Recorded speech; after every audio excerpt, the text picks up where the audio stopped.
ES Audio. From the Evening Standard in London, I'm David Marsland, and this is The Leader. Find pretty much any bar in London, and I doubt you'd struggle to find anyone not speaking their mind on just about anything. Just ask the Prime Minister. Prime Minister, oh the irony that you're raising alcohol duty today as you're putting a pint. Rishi Sunak was heckled by publican Rudy Kaiser as the PM himself poured a pint at a beer festival this week. Wouldn't get away with that in some other countries.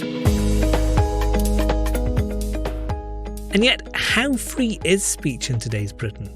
On the one hand, you can look at people like J.K. Rowling and the attacks on her for her prominent gender-critical views, then see sales of Harry Potter books rising by 15% this year and say cancel culture doesn't exist. Those death threats she got, though, they were real. Also, Nigel Farage's Coutts account was closed with his political views cited in an internal document. Should a bank really be able to shut down a client because the institution doesn't like their views? The issue is complicated, and that's why it should be debated. The Evening Standard, a newspaper that's had a lot of opinions in the last 200 years, has begun a major inquiry into where free speech stands. Our proprietor, Lord Lebedev's kicked things off with an opinion piece in the newspaper, also available at standard.co.uk, and there will be many more writers to come. Some you may not agree with, but does that mean we shouldn't run their views?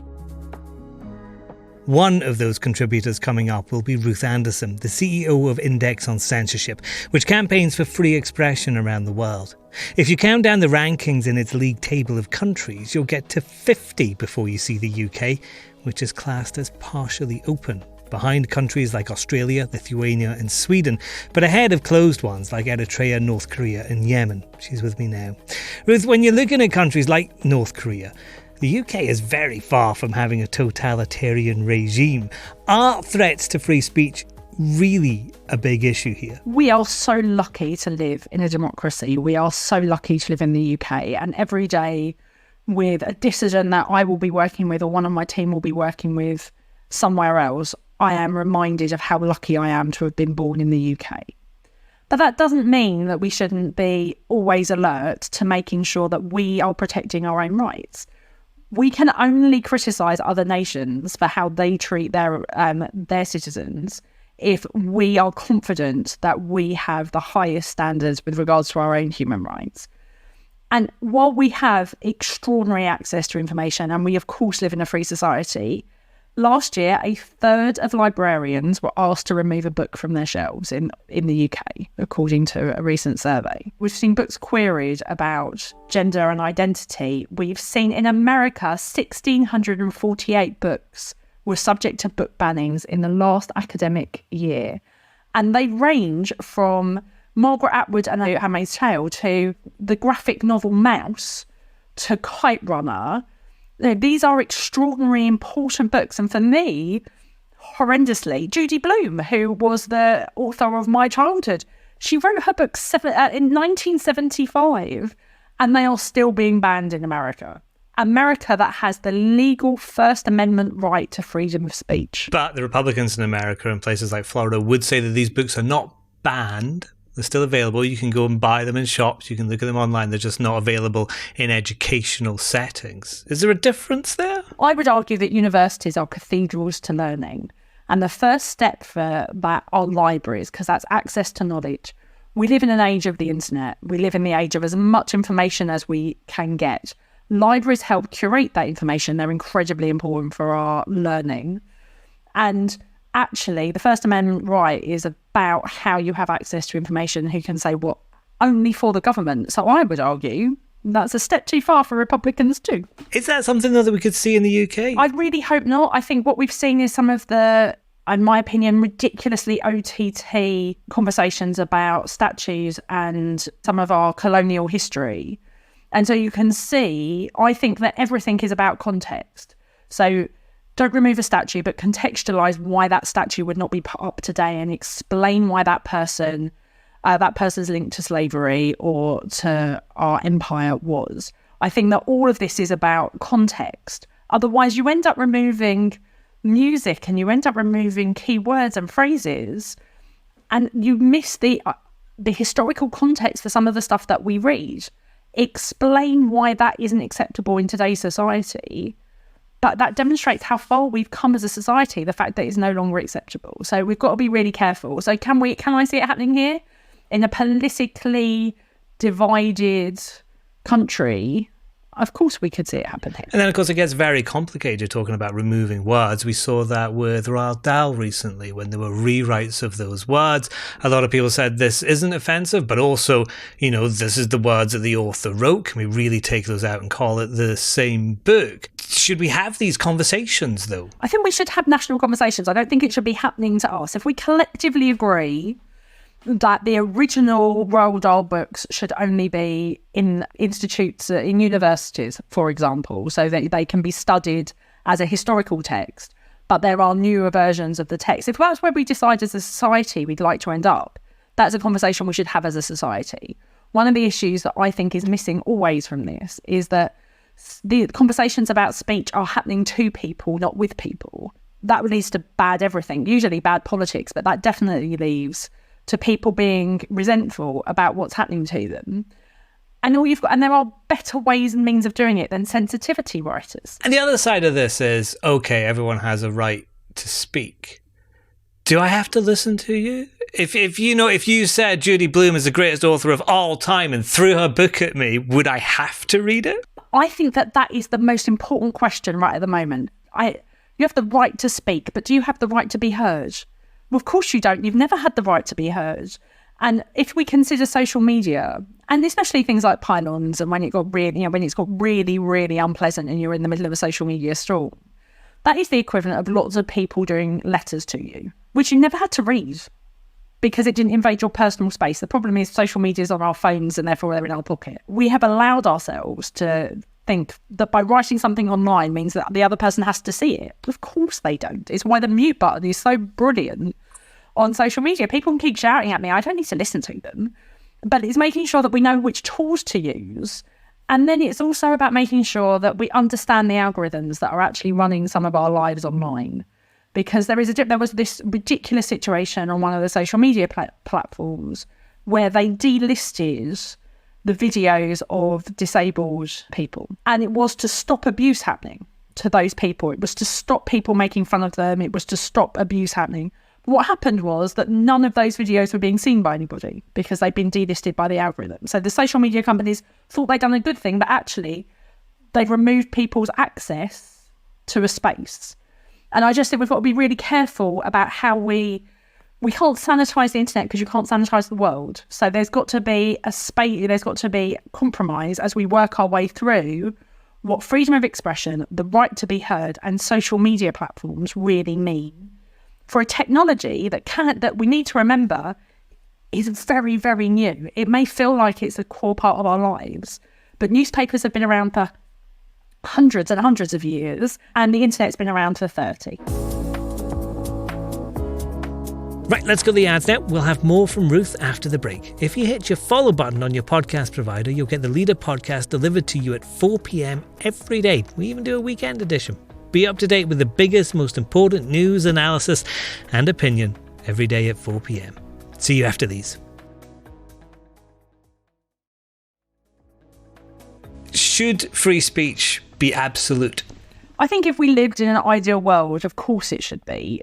But, and there is a big but, free speech is not without consequence. And we live in a society where we have to think about the consequences. And if you think about hate speech and threats and violence, then those are with consequence. And so for me, on a personal level, I'm not an absolutist. I think free speech is an incredibly important, the most important democratic value that we have, but therefore it should be protected and cherished and not abused. And abusing takes it to the point of hate speech. So free speech within the confines of the law.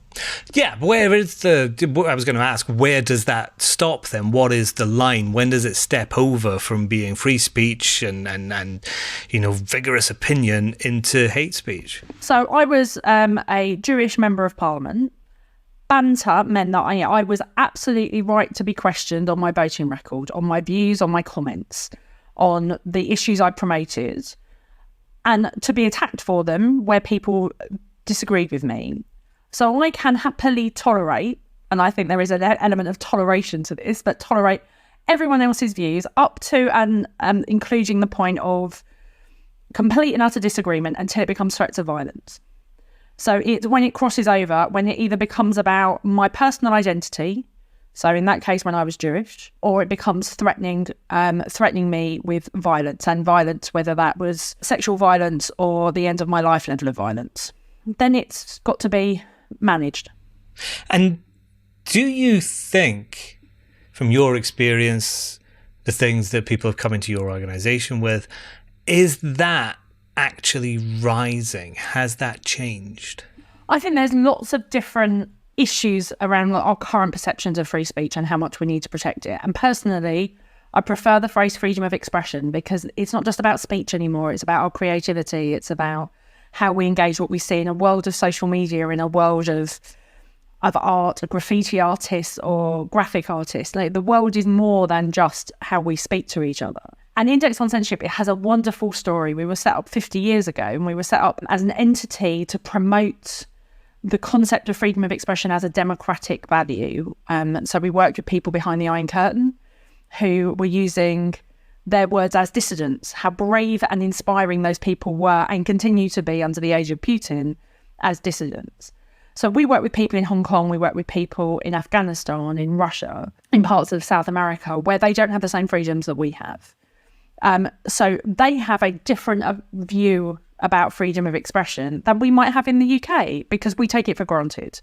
And so there is a difference between the absolute cessation and control of your speech, which is what's happening in North Korea, in Saudi, in lots of places around the world, versus the conversations we're having around cancel culture and woke and the concepts of management of speech and the protection of free speech. Those are different issues. And self-censorship, which is the core element of this. Let's talk about that, actually, because self-censorship, that's where people might want to express an opinion but fear what the reaction would be.